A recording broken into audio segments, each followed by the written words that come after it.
Quando o Espírito de Deus toma a boca do mensageiro, a palavra produz o resultado para o qual foi mandada. Acompanhe agora mais uma inédita mensagem de paz e vida, ministrada pelo pastor João Ribe Palharim. Abra o seu coração e faça mais do que ouvir. Tome posse, pois esta palavra é para você. Por favor, pegue a palavra de Deus. Abra no Evangelho segundo Mateus, capítulo 1. Vamos ler apenas o versículo 21. Assim que você encontrar esta passagem, olha ao teu lado, se por acaso a pessoa está sem o Evangelho, mesmo não a conhecendo, compartilhe a leitura, aproxime-se dela. Mateus, capítulo 1, versículo 21. Acharam? Está fácil, né? Está escrito assim: e ela dará à luz um filho, e lhe porás o nome de Jesus, porque ele salvará o seu povo dos seus pecados. Amém? Mateus 1, 21. E ela dará à luz um filho, e lhe porás o nome de Jesus, porque ele salvará o seu povo dos seus pecados. Agora eu leio, e cada pessoa que está comigo aqui na sede da Paz e Vida, São Paulo, repete em seguida. Vamos lá. E ela dará à luz um filho, e lhe porás o nome de Jesus, porque ele salvará o seu povo dos seus pecados. Amém? Você crê nesta palavra? Eu também creio. Vamos dar a melhor salva de palmas que São Paulo, a grande São Paulo, o estado de São Paulo, já deu para a palavra de Deus. E enquanto você aplaude, abra a tua boca e diga: glória a Deus! Glória ao teu nome, Senhor. Isso, vai aplaudindo, vai glorificando. Vai aplaudindo e vai dando glória. Você que está nos acompanhando pela rádio, pela internet, você que está assistindo um DVD ou vendo pela TV, junte-se a nós agora. Glorifique a Deus conosco. Isso, vamos levantar um grande louvor até o trono do Altíssimo. Oh, glória! Isso, glorifica, continua. Pai querido, abre o céu para receber este louvor sobre cada vida que te glorifica. Derrama a tua bênção, a tua graça, a tua virtude, o teu poder. Pai amado, esta multidão veio aqui para ouvir a tua palavra. Ninguém veio aqui para escutar homem algum. Quem ligou o rádio não ligou para ouvir um homem. Todos querem ouvir a tua palavra. Então vem com o teu espírito, tome o lugar do pregador, tome os lábios do mensageiro, envia a tua palavra com poder e autoridade, e que a tua palavra vá e prospere naquilo para o qual está sendo enviada. Em nome do Senhor Jesus, diga amém, Jesus. Quem tiver lugar pode sentar, por favor. Nós temos muitos homens aqui hoje. Tem alguém, tem algum moço, tem algum homem que está noivo? Levante a mão. Quem está noivo? Deixa eu ver, levante a mão. Estou vendo alguns noivos aí. Está empolgado, né, meu filho? Está empolgado. Está noivo da mulher que você ama. Vai realizar um sonho. Você está projetando tudo isso, é verdade ou não é? Ah, pastor, no ano novo eu caso. Agora vou realizar meu sonho. Toda pessoa tem esse plano, principalmente quando encontra alguém por quem se apaixona. E existiu um homem no passado que ele se apaixonou por uma jovem, uma donzela. Ele já tinha uma certa idade, ele não era nem um jovenzinho, nem um adolescente, ele já tinha uma certa idade. Mas a moça pela qual ele se apaixonou não era apenas linda fisicamente. Ela tinha qualidades morais que eram insuperáveis. Uma integridade, uma moça honesta, amorosa, dedicada, respeitadora, temente a Deus. Uma moça que qualquer homem se encontrasse se apaixonaria. E este homem que eu estou falando para você, ele ficou perdidamente apaixonado e a pediu formalmente em casamento. E naquele tempo, quando o pai da moça consentia em dar a filha em futuro casamento, quando se concretizava uma permissão para namorar, aquilo já era como um compromisso indissolúvel, era um compromisso muito sério. A simples permissão que um pai dava para que uma filha donzela ficasse comprometida a um futuro casamento, era um compromisso que não podia ser desfeito à toa. Era como se fosse um pré-casamento. O noivado naquela época era uma coisa muito séria. E a moça prometida em casamento, ela já era considerada desposada, isto é, não estava mais disponível para ninguém. E esse homem, apaixonadíssimo, ele um dia ouve a sua noiva dizer o seguinte: eu vou viajar para as montanhas da Judéia para ficar com a minha prima Isabel, que está grávida de 6 meses. E a minha prima Isabel já é uma mulher de idade avançada, é um milagre que Deus fez para ela. E ela deve estar precisando de ajuda. E como eu sou sua parente, sua prima, eu vou ficar lá até que a minha prima Isabel dê à luz. E depois eu volto. E o noivo achou aquilo muito, muito bonito, porque mostrava mais uma qualidade da sua futura esposa, uma preocupação com as outras pessoas. Então, a sua prometida viajou, coisa assim de 120 quilômetros, para a casa da prima Isabel, que de fato estava grávida de 6 meses. E essa donzela fica na casa da prima até que nasça o seu primo de 2º grau. Porém, ela também já estava grávida. Não por um ato sexual humano, não pela vontade da carne, não pela vontade do sangue, mas por um fato sobrenatural, inusitado, inédito, onde ela teve a visão de um anjo que disse: descerá sobre ti a virtude do Altíssimo e você vai gerar um filho e vai colocar nele o nome de Jesus. E ele será grande e herdará o trono de Davi, seu pai, e o seu reino será eterno e nunca terá fim.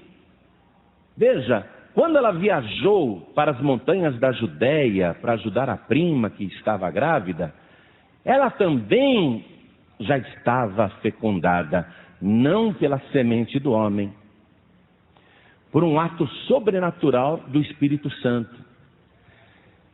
E nesses 3 meses que ela ficou com a Isabel, a sua barriga, o seu ventre também foi aumentando. Depois que nasceu o seu primo de 2º grau, ela ainda ajudou por um tempo relativo, até que a sua prima pudesse tomar conta da criança e os vizinhos pudessem ajudar, e ela retorna para a cidade de Nazaré, mas já grávida. Quando ela chega e o noivo vê que ela está grávida, e já de cerca de 3 meses. Esse noivo que era perdidamente apaixonado, que tinha feito planos, que queria ter uma família com ela. Esse noivo que não sabia de nada do que estava acontecendo, porque até então, tudo para ele era notícia de primeira mão. Quando ele viu a sua futura esposa, em quem ele nunca tinha tocado, uma noiva que ele não tinha tido qualquer tipo de intimidade, nem a menorzinha intimidade. Quando ele viu que ela estava grávida, ele ficou arrasado. Por isso que eu perguntei se tem algum moço noivo aqui.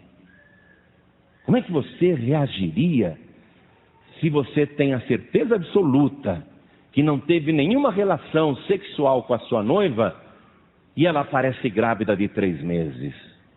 Qual seria a tua reação? Além da decepção, além da raiva, o que você faria numa situação dessa? Pois aquele homem que viveu no passado, ele teve a certeza absoluta que a sua noiva adulterou. Que enquanto ela estava lá, a 120 quilômetros de distância, na casa da prima, ela deve ter se engraçado com alguém, ter arrumado algum namoradinho, ter tido algum caso secreto, porque ele nunca teve nada com ela.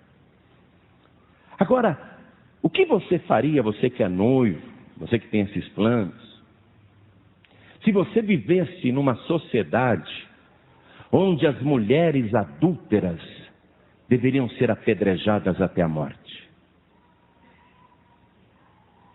O que você faria se a tua reclamação representasse uma sentença de morte? Foi esse o drama que José passou a viver. Porque segundo a lei daquela sociedade, se alguma moça desposada com alguém, virgem, aparecesse grávida, ou simplesmente tivesse tido uma relação antes do casamento com algum estranho, tal moça deveria ser apedrejada. E a lei que valia era essa. Pode ser algo estranho para a nossa geração, mas naquela época não tinha discussão. Comprovou-se o adultério, a sentença de morte era executada imediatamente. Vamos conferir esta lei do passado que está aqui na palavra de Deus, no livro de Deuteronômio, capítulo 22, versículo 23. É bom que você aprenda isso, escute. Porque a gente ouve a história de José e Maria e parece que foi uma coisa tão simples, tão fácil. Mas olha o drama psicológico, o trauma, o conflito, a contradição que essas pessoas estão vivendo. Olha o que diz aqui a palavra, a lei da época. Quando houver moça virgem, desposada com algum homem, quer dizer, prometida para casamento, e um homem a achar na cidade e se deitar com ela, então trareis ambos à porta daquela cidade e os apedrejareis com pedras até que morram. A moça, porquanto não gritou na cidade, e o homem, porquanto humilhou a mulher do seu próximo. Assim tirarás o mal do meio de ti. Era essa a situação. Um grande conflito sentimental e emocional estava acontecendo. A decepção de José, a certeza de que a sua futura esposa havia adulterado nos 3 meses que ela passou fora de Nazaré, isso lhe dava o direito de pegar a moça pela mão, levar para os juízes e dizer: nunca tive nada com ela, sempre a respeitei, ela viajou para a casa da prima, lá na Judéia, e voltou nesse estado, e o filho não é meu, ela seria apedrejada. E a criança que ela tinha no ventre, que não era uma criança qualquer, essa criança morreria também com ela. Você está compreendendo? Então José viveu um drama naquele momento. Por isso que a palavra diz que José, sendo justo, intentou deixá-la secretamente, para que aquela moça não morresse por um deslize, por um erro. Ele está sendo misericordioso. Por mais arrasado, arrebentado que ele esteja, ele não quer que ela morra por causa de um provável ou um possível pecado de adultério. Então ele resolve deixá-la secretamente. E provavelmente ele vai desaparecer, ninguém mais vai vê-lo em Nazaré. Provavelmente ele vai planejar uma viagem de trabalho e diz que vai viajar para longe e nunca mais volta. Mas o fato é que ele resolve deixá-la grávida, para que ela não morra apedrejada. E é interessante, amados, que todo esse conflito emocional foi causado por Deus. Olha só, você não acha, já que ela era uma moça comprometida, você não acha que Deus deveria ter falado primeiro com o noivo? Estou pensando, viu, em fazer isso com a sua noiva. Estou deixando você a par de tudo antes que aconteça, para você não ficar com caraminholas na cabeça, não ficar com fantasias, não ficar com ciúmes, não ficar imaginando coisas. Eu já estou te avisando o que eu vou fazer antes de fazer. Você não acha que esse seria um procedimento até que evitaria muitas dores de cabeça e muitas lágrimas? Por que você não acha que José chorou quando viu a mulher grávida, a futura esposa grávida, e não é dele? Você não acha que esse homem passou noites em claro? Com um problema desse, ele não tinha mais sono não, amados. E Deus quer falar com ele agora. E Deus quer falar com ele enquanto ele dorme. Mas você acha que José dormia? O homem não dorme mais. O cara fica arrasado. Olha, fica destruído. A revolta. A pessoa fica doente. A pessoa emagrece. A pessoa perde o apetite. A pessoa perde a vontade de viver. Então, Deus criou todo esse problema, que poderia ser contornado com antecedência. Mas Deus não se preocupou com isso. Deus simplesmente foi e realizou a vontade dele. Porque é lógico, você acha que o Criador vai pedir permissão para a criatura? Deus, para realizar o plano dele, ele vai pedir permissão para a criatura? E o maior acontecimento da história da humanidade, algo que vai trazer salvação para toda a raça humana, Deus iria depender do consentimento de um futuro marido? Ele ainda não é casado com ela, mas é comprometido com ela. No entanto, Deus agiu desta maneira. José não dormia mais, ele só pensa numa coisa: eu vou desaparecer. Deixe o pessoal aqui em Nazaré imaginar que fui eu que engravidei a Maria. Deixe com que o povo desta cidade, desta aldeia, fale mal de mim à vontade. O importante é que ela não vai morrer, e nem a criança que está no ventre dela, porque é inocente, não tem culpa de nada. E eu não quero que ela morra por causa dessa suspeita que eu tenho. Ele só pensa nisso.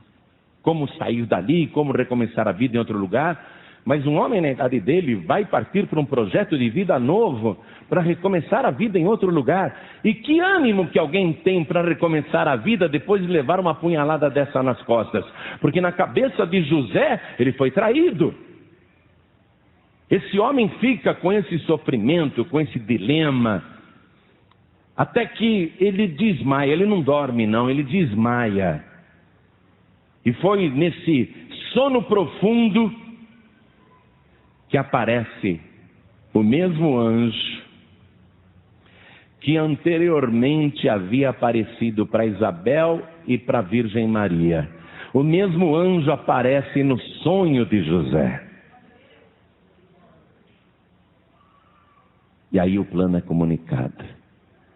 José, não temas receber Maria como tua mulher, porque o que dentro dela está gerado é do Espírito Santo de Deus.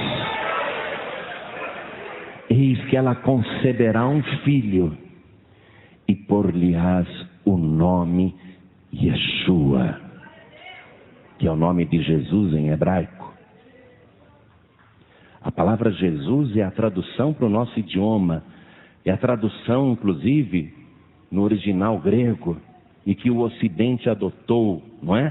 A linguagem grega do nome de Jesus, Yeshua, é que foi adotada pelo Ocidente, mas o anjo está falando em hebraico com ele, porque José é judeu, e o anjo está dizendo, e por-lhe-ás o nome Yeshua. Para mim, para você, esse é um nome próprio, mas o que José ouviu foi o seguinte: e por-lhe-ás o nome Deus salva. Que é isso que quer dizer Yeshua.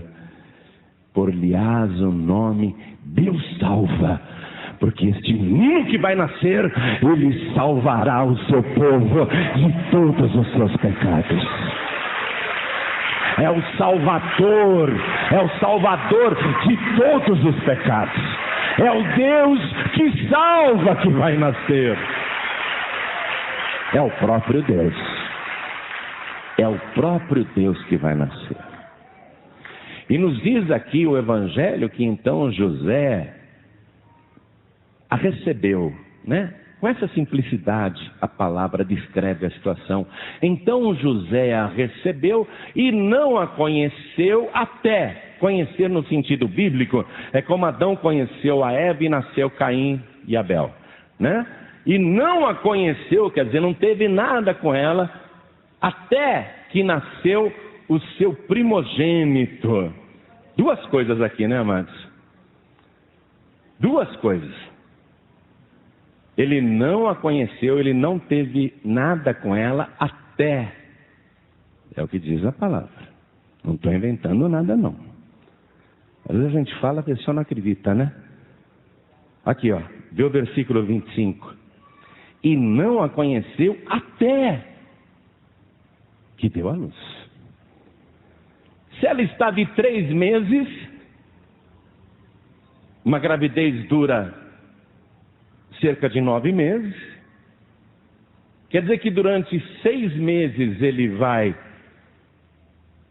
estar com ela, porque ele vai se casar, já que ela está grávida, para ela não ficar como mãe solteira. Eles fazem rapidamente uma festa de casamento, né? Para ela ser uma mulher casada mesmo agora. Ele a recebe, ele assume como se ele fosse o pai. E ele vai ficar com ela, debaixo do mesmo teto, mas sem tocá-la, nem a menor intimidade. Porque ele sabe que aquilo que está dentro do ventre da sua noiva foi gerado pelo Espírito Santo. E o detalhe, amados, é que o anjo, quando falou isso para José, além da visão em sonho ter sido extraordinária para causar convicção e consentimento, o anjo ainda citou uma profecia do Antigo Testamento, que está no livro do profeta Isaías, capítulo 7, versículo 14. Vamos lá? Isaías, capítulo 7, versículo 14. Uma profecia feita 700 anos antes de Jesus nascer. Diz assim: portanto, o mesmo Senhor vos dará um sinal. Eis que uma virgem conceberá e dará à luz um filho, e será o seu nome Emanuel. Emanuel quer dizer o quê? Deus conosco. O anjo citou essa profecia no sonho de José. É o cumprimento dessa profecia. E citou para ele. Então ele ficou tranquilo. Ele sabe que é o Deus conosco. O Deus que para sempre vai estar conosco. Que vai vir ao mundo. E agora, ao invés de se sentir um derrotado, um traído, um apunhalado pelas costas, um injustiçado, ao invés de andar com aquele espírito de amargura, de ciúme, de raiva, de revolta, agora ele está com um sentimento de alegria. Puxa vida, estou entrando na história da maior promessa que o Senhor fez para a humanidade. E a virgem que vai conceber o Emanuel é a minha esposa. Ele agora cuida daquela moça com a maior satisfação. Quer um copinho d'água, querida? Meu amorzinho, está precisando de alguma coisa? Deixa que eu faça almoço. Deixa que eu lavo a louça. Isso que é marido, hein? Feliz da vida, realizada. E ele não a conheceu até, né? Então ele fica 6 meses sem tocá-la, depois nasce o Emanuel, vai nascer lá em Belém, José vai presenciar tudo, vai ter o coral de anjos cantando, a confirmação, os reis magos, etc.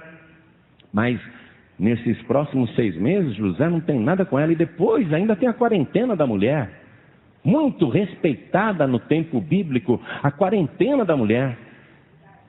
Quer dizer que José só vai ter a sua virgem, a sua Maria, 7 meses depois. Como Deus gosta de trabalhar com 7, né, gente? José teve que fazer uma campanha de 7 meses para ter a esposa. E o texto, quando diz que ela deu à luz ao seu primogênito, o que é primogênito, igreja? Primeiro, né? É o mais velho, o filho mais velho, que depois José, né? Exerceu o seu direito de marido. Qual é o direito do marido? Possuir a esposa, e ter filhos, e formar a sua família. E os fatos que ocorrem depois disso são extraordinários, são sensacionais. Mas o que eu quero frisar para você nessa introdução de mensagem é o seguinte: que a vinda do Senhor Jesus aqui na terra,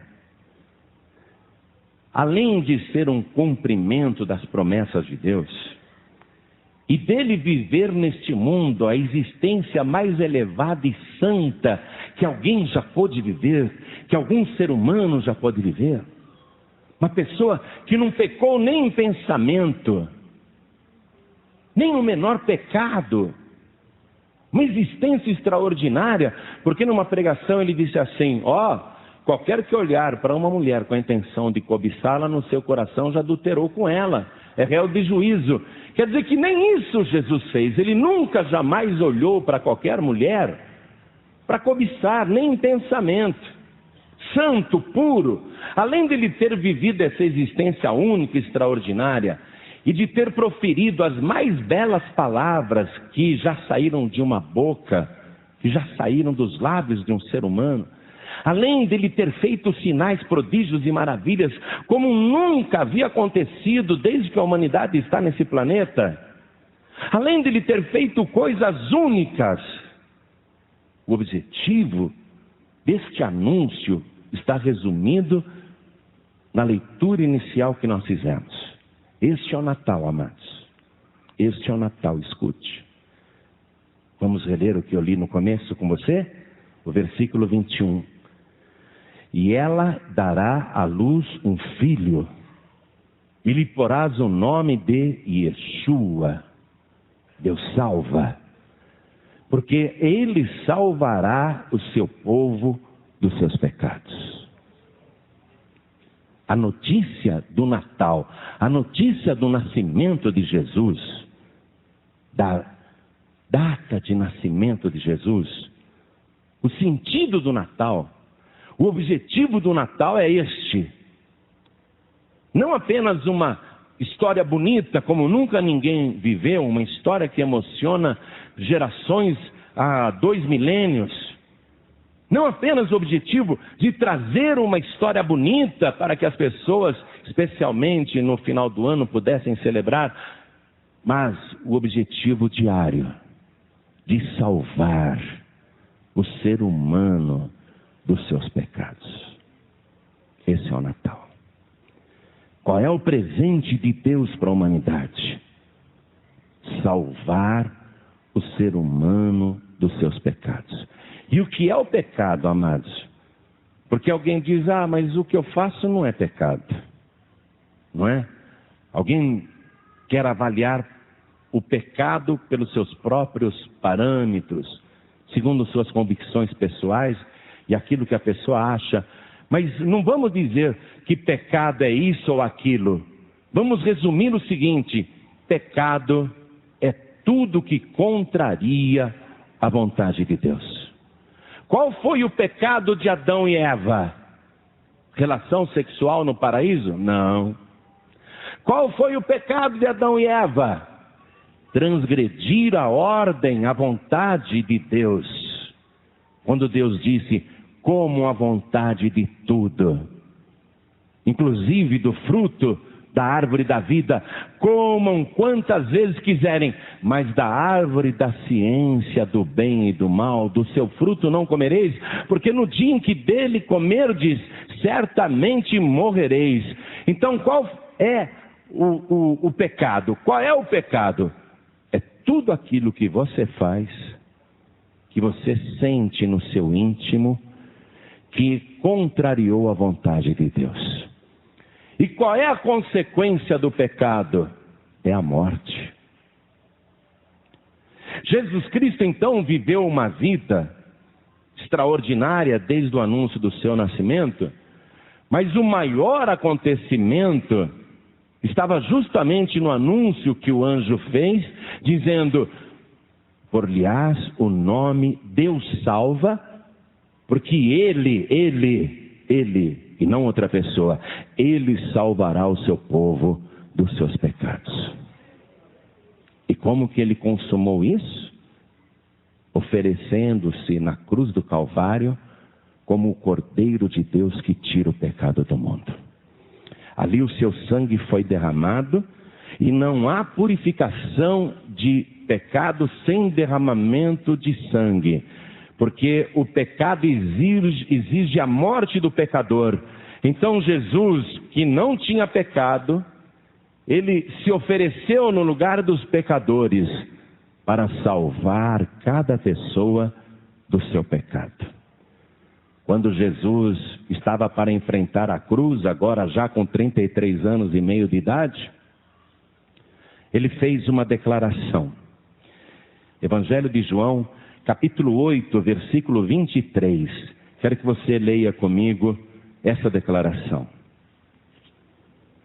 E dizia-lhes, vós sois de baixo, eu sou de cima. Vós sois deste mundo, eu não sou deste mundo. Por isso vos disse que morrereis em vossos pecados, porque se não crerdes que eu sou, morrereis em vossos pecados. Se a pessoa não crer em Jesus, e só em Jesus, ela não será salva dos seus pecados.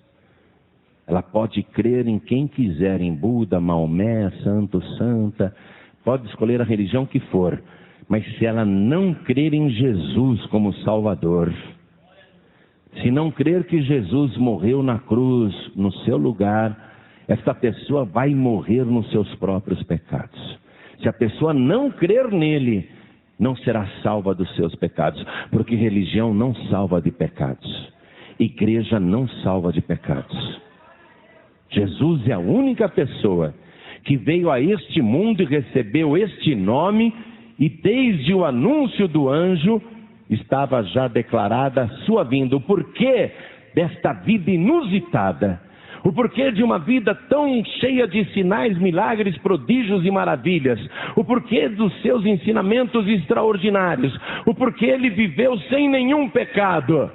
Para morrer, levando sobre si todos os nossos pecados. E se a pessoa não crer nele como único, suficiente, exclusivo e eterno Salvador, ela vai continuar escravizada pelo pecado e vai morrer no seu próprio pecado. Versículo 34 diz assim: respondeu-lhes Jesus: em verdade vos digo que todo aquele que comete pecado é servo, é escravo do pecado. O pecado escraviza a pessoa, de modo que ela não consegue se livrar desta prisão. Ela está numa escravidão e a força que a domina a escraviza. A pessoa sabe que aquilo é pecado, mas ela não tem forças para largar. Sozinha ela não consegue largar. Você sabe por que a pessoa sozinha não consegue largar o próprio pecado? É porque ela precisa de alguém mais poderoso para libertá-la dos pecados. É por isso que aqui no versículo 36, Jesus diz: se o Filho vos libertar, verdadeiramente sereis livres. Se a pessoa não consegue parar de fumar, se a pessoa não tem forças para largar as drogas, ela sabe que não deve fazer isso, mas quando ela vê, já está lá se drogando, ou se embriagando, ou fazendo coisas erradas. E a pessoa não quer fazer, mas ela é levada a praticar aquilo. Se a pessoa não tem forças para largar o pecado, porque o pecado é mais forte do que ela tem que procurar socorro com uma pessoa que é mais forte que o pecado, e o seu nome é Jesus Cristo, porque em tudo ele foi tentado, mas a palavra diz, sem pecado. Ele venceu o pecado. Se ele venceu o pecado, ele é mais forte que o pecado. E somente uma pessoa que é mais forte que o pecado pode libertar alguém que não consegue se livrar do seu próprio pecado. É por isso que a pessoa precisa de Jesus como Salvador. Amo Maria, amo, admiro, mas eu sei que Maria não pode me libertar do meu pecado. Tenho profunda admiração por Pedro, por Paulo, por João, por Tiago, e até por Tomé, depois que ele se converteu e parou de duvidar. Mas ele não pode me livrar do meu pecado. Eu admiro os anjos pela excelência, pelo poder, pela fidelidade a Deus. Os arcanjos, querubins e serafins. Mas nenhum deles pode me libertar do pecado. Só existe um que é mais forte do que o pecado, que venceu o pecado, e é por isso que ele é o único digno de ser chamado de o meu Salvador particular, o meu Salvador pessoal. Esse que venceu o pecado, ele tem autoridade para me libertar do pecado. Por isso, se o Filho vos libertar, verdadeiramente sereis livres.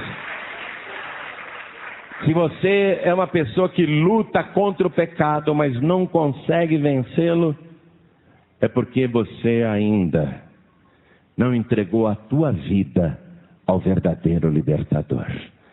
Porque ele veio a este mundo com essa única e exclusiva missão, e esse é o objetivo do Natal. Ele salvará o seu povo dos seus pecados. Se você não for salvo dos pecados, você vai morrer no seu pecado. Então você precisa de Jesus, porque ele salva você dos seus pecados. Vamos nos colocar todos de pé. A compulsão que a pessoa tem, aquela força maligna que praticamente a obriga a fazer as coisas erradas. E a pessoa chora, pessoa fica arrasada, porque ela gostaria de fazer o bem, mas não consegue, porque ela sempre faz o mal. Ela gostaria de viver sem errar, sem pecar contra Deus, mas há uma força maior do que ela, que a domina e a leva a pecar. Essa pessoa precisa de Jesus, porque foi para isso que ele veio. E viveu esta vida santa para morrer no teu lugar. Quem acredita em Jesus nunca mais morrerá, porque o pecado não tem mais poder de morte sobre essa pessoa. Nós hoje vamos ter a oportunidade de presenciar aqui o Senhor Jesus libertando vidas do pecado. Pessoas hoje vão sair daqui totalmente transformadas. Um dia veio um moço dar o seguinte testemunho aqui na igreja, e eu admirei a coragem que ele teve. E ele disse: pastor, eu sou da Paz e Vida de Guarulhos. E falando na frente da igreja. Já frequento lá, mas eu sou um pecador que sente atração por outros homens. Mesmo lá na igreja de Guarulhos, quando eu estou na igreja, eu olho para os homens, não olho para nenhuma moça. E eu frequentava a Paz e Vida em Guarulhos. E eu vim aqui na sede, e eu fiquei olhando os homens da igreja. Que aqui tem homem bonito demais, né? Pastor, eu fiquei sentado olhando os homens da igreja. Aí o Senhor chamou para frente quem queria parar de fumar, de beber, de se drogar. E eu falei: vou lá receber oração também. Mas o Senhor não orou pelo meu problema. O Senhor só orou para Jesus libertar. Quando terminou a oração, que eu estava aqui na frente, e eu voltei para o meu lugar, pastor, eu não fui olhando para os homens, eu fui olhando para as mulheres.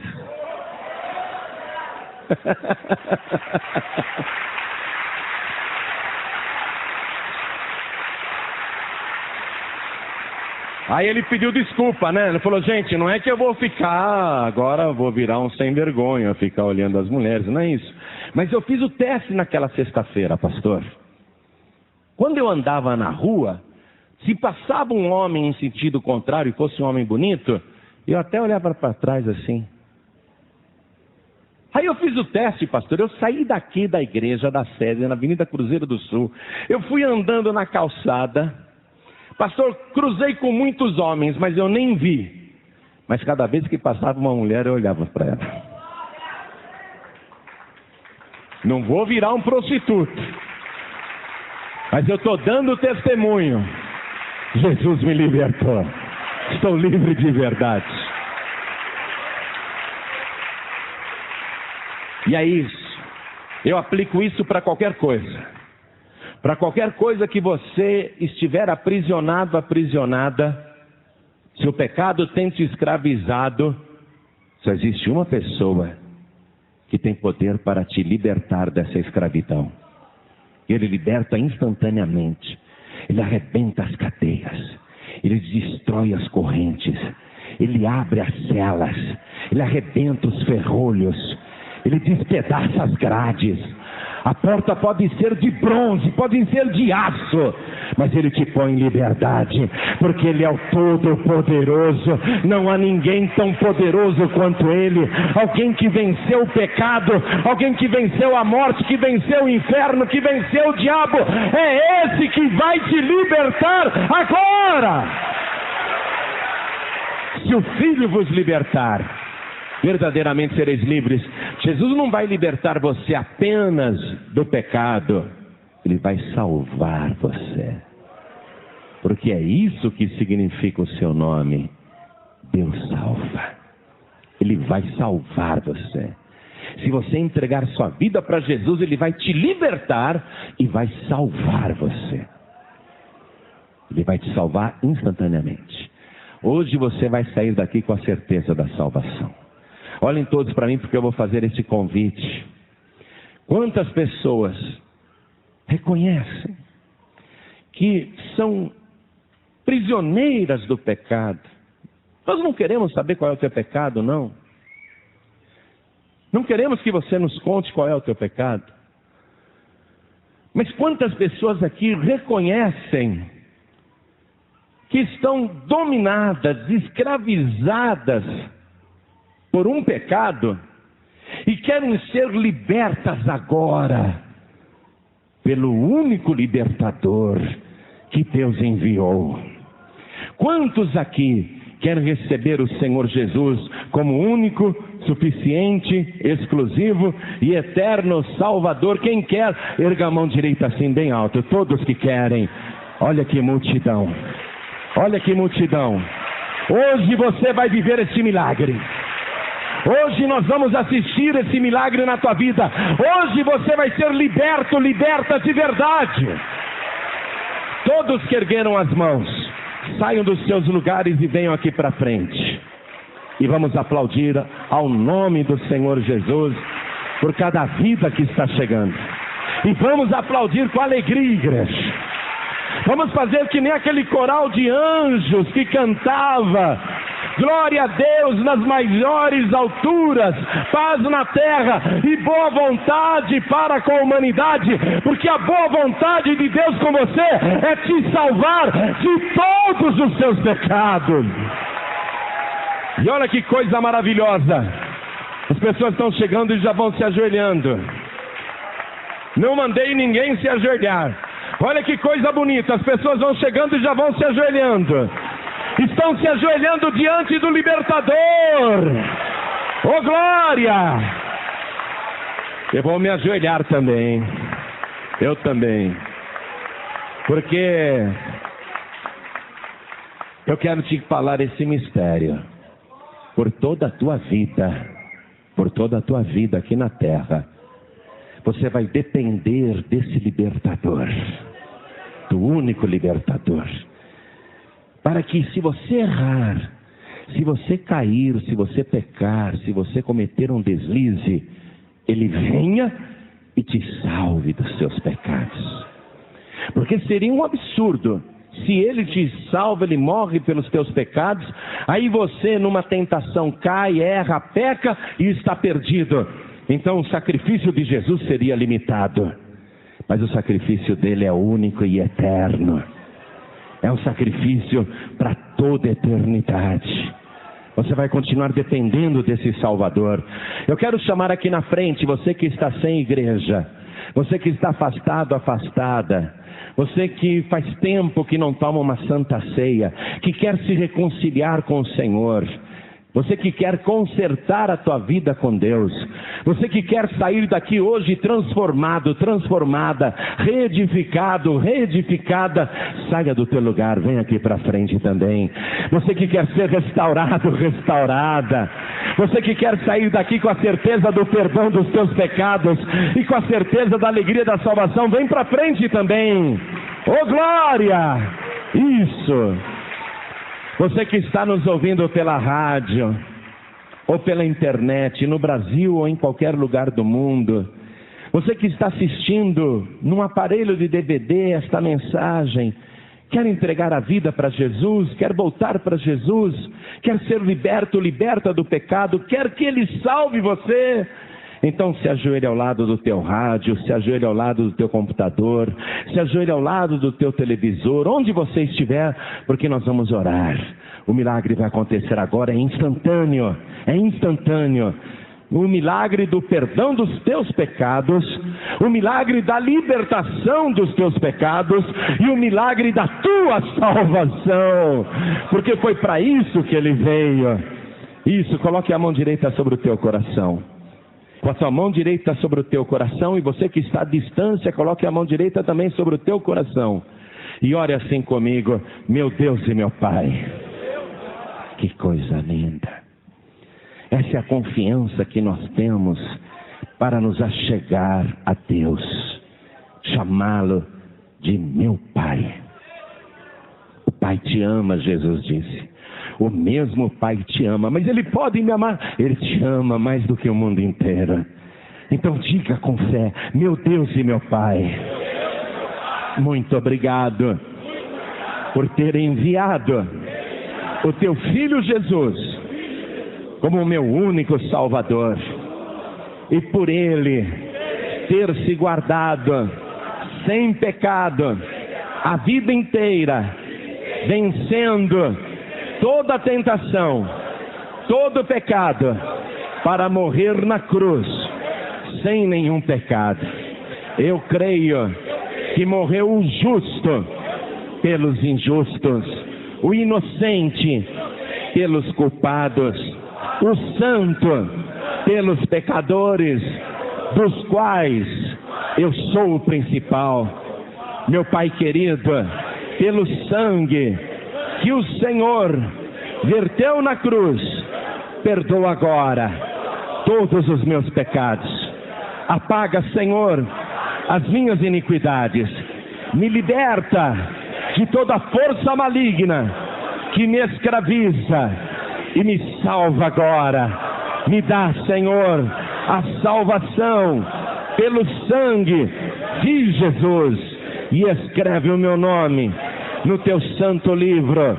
Registra que hoje eu recebi e confirmei o Senhor Jesus como meu único, suficiente, exclusivo e eterno Salvador para todos sempre. Amém. Você acabou de ouvir uma inédita mensagem de paz e vida, ministrada pelo pastor João Ribe Palharim. Acompanhe diariamente neste mesmo horário ministrações que irão mudar a história da sua vida, num oferecimento dos Pregadores do Telhado. Saiba mais sobre este compromisso. Acesse pregadoresdotelhado.org.br, ou para adquirir uma cópia personalizada desta mensagem, ligue durante o dia para a Bless Press.